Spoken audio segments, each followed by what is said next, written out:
এবার দুই হাতকে একসাথে একটা খালি ক্ল্যাপ দাও। এদিকে একটা ছিল না, তালি ছিল। চলো তো আবার ট্রাই করি, শুধু একটা হবে আমার হাতের ইশারায়। রেডি? আচ্ছা, সুন্দর। খেয়াল করছো আমরা সবাই কিন্তু জড়ো হয়েছি, কিন্তু একত্রিত হই নাই। বাংলাদেশের অবস্থাটা কিন্তু এরকম হয়েছে। আবার চেষ্টা করবো আমরা জড়ো হয়ে একত্রিত হওয়ার। আমার হাতের ইশারায় খালি একটা তালি হবে, খালি একটা, একসাথে একই সময়। ওকে?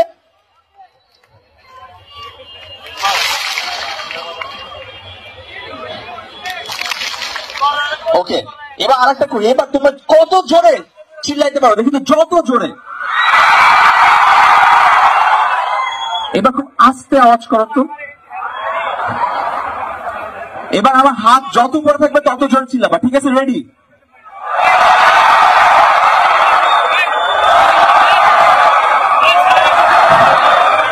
এবার হাত যেদিকে যাবে শুধু ওইদিকে।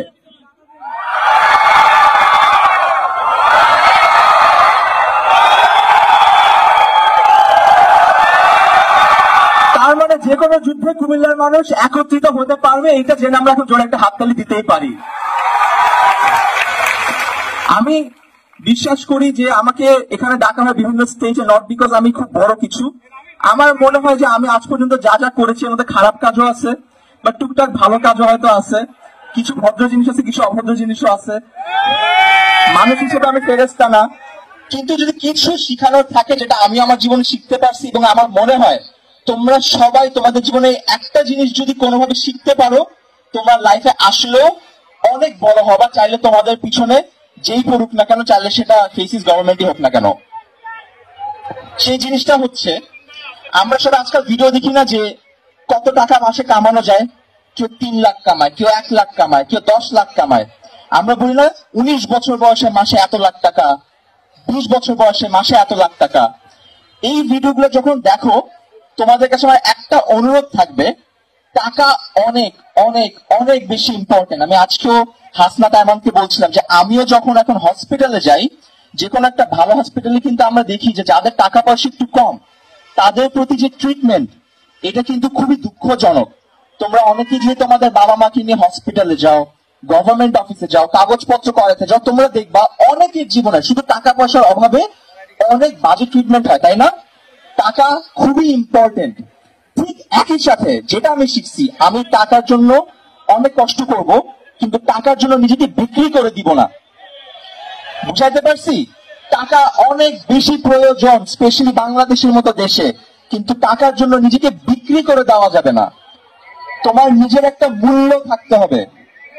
আমাদের বিগত যতগুলো বছর গেল, এই সময়ের মধ্যে কিন্তু আমাকে টাকা কিনতে পারে নেই। তোমরা অনেকেই খবর দেখছো নাকি আমি জানি না, বিভিন্ন সময় বিভিন্ন জায়গায় আমাকে ডাক দেওয়া হয়েছে, টাকা অফার করা হয়েছে, আমি কিন্তু ওগুলো নেই মূল্য থেকে। মূল্য বলতে আমি বুঝাচ্ছি, যখন তুমি তোমার নিজের একটা ভ্যালু ক্রিয়েট করে ফেলবা, তুমি অনেক ভালো একজন অ্যাকাউন্টেন্ট, অনেক ভালো একজন টিচার, অনেক ভালো একজন ভিডিওগ্রাফার, অনেক ভালো একজন ডিবেটার, যেখানে তুমি যে কোনো স্কিল অনেক ভালো হবে। আয়মান বলতেছিল না, আর্টিফিশিয়াল ইন্টেলিজেন্স, অ্যানালিটিক্যাল হইতে পারো, এক্সেল শিট হইতে পারে, প্রেজেন্টেশন হতে পারে, যে কোনো কাজ তুমি যদি অনেক ভালো করতে পারো, তোমার ভ্যালু ক্রিয়েট হবে। আর যেখানে তোমার ভ্যালু থাকবে, সেখানে তোমার টাকা অটোমেটিকলি চলে আসবে। আমার 3DX এর ডায়লগ আয়মানও মাঝে মাঝে বলে, খুবই পপুলার ডায়লগ, আমার এক্স্যাক্টলি ডায়লগটা মনে নাই, বা ডায়লগটা এরকম কিছু একটা ছিল যে যখন তুমি কোনো কিছুতে অনেক বেশি এক্সপার্ট হয়ে যাও, যখন তুমি প্রচন্ড পরিমাণে দক্ষ হয়ে যাও, সাকসেস এন্ড টাকা অটোমেটিক্যালি ওটা পিছনে চলে আসে। সো নিজেকে বিক্রি করে টাকা আনতে যাও না, কারণ যখন তুমি নিজে বিক্রি হয়ে যাবা, তোমাকে আর কেনা কেউ থাকবে না।